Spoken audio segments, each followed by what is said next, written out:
Washington ডিসিতে শুরু হয়েছে যুক্তরাষ্ট্র বাংলাদেশ ৩ দিনব্যাপী ট্যারিফ আলোচনা। আলোচনার প্রথম দিনের ফলাফলে সন্তোষ প্রকাশ করেছে যুক্তরাষ্ট্রে অবস্থিত বাংলাদেশ দূতাবাস। দূতাবাসের প্রেস মিনিস্টার গোলাম মোর্তজা জানিয়েছেন, আলোচনার মাধ্যমে সফল একটি ট্যারিফ চুক্তিতে পৌঁছানো সম্ভব হবে বলে আশাবাদী দুই দেশই। গতকাল প্রথম দিনের আলোচনায় যুক্তরাষ্ট্রের পক্ষ থেকে কৃষি, বাণিজ্য, জ্বালানি ও মেধাস্বত্ব সহ বিভিন্ন খাতের প্রতিনিধিরা অংশ নেন। বাংলাদেশের পক্ষে আলোচনায় নেতৃত্ব দেন বাণিজ্য উপদেষ্টা শেখ বশির উদ্দিন। ঢাকা থেকে ভার্চুয়ালি যুক্ত হন নিরাপত্তা উপদেষ্টা খলিলুর রহমান ও প্রধান উপদেষ্টার বিশেষ সহকারী ফয়েজ আহমেদ তৈয়ব। ওয়ালটন এখন দেশের সীমানা পেরিয়ে পৌঁছে গিয়েছে 50টিরও বেশি দেশে। ওয়ালটন, ঘরে ঘরে, বিশ্বজুড়ে। প্রথম দিনের আলোচনায় যুক্তরাষ্ট্রের পক্ষ থেকে কোনো সিদ্ধান্ত না এলেও তারা বাংলাদেশের অবস্থান মনোযোগ দিয়ে শুনেছেন এবং আপত্তিও তোলেননি বলে জানান গোলাম মোর্তজা। চূড়ান্ত সিদ্ধান্ত আশা করা হচ্ছে আগামী 2 দিনের বৈঠকে।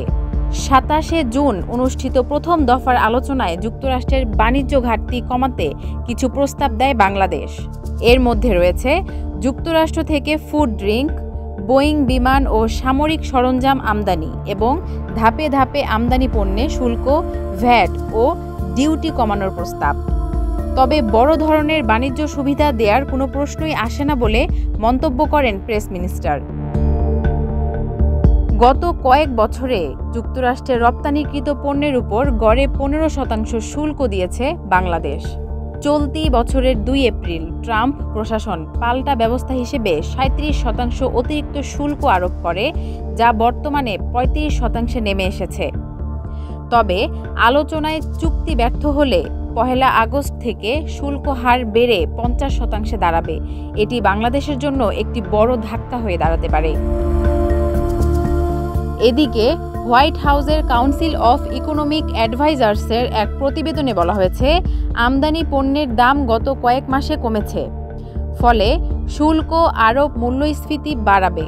এই ধারণা ভুল প্রমাণিত হচ্ছে। এতে প্রেসিডেন্ট ট্রাম্পের ট্যারিফ নীতি আরও জনসমর্থন পেতে পারে।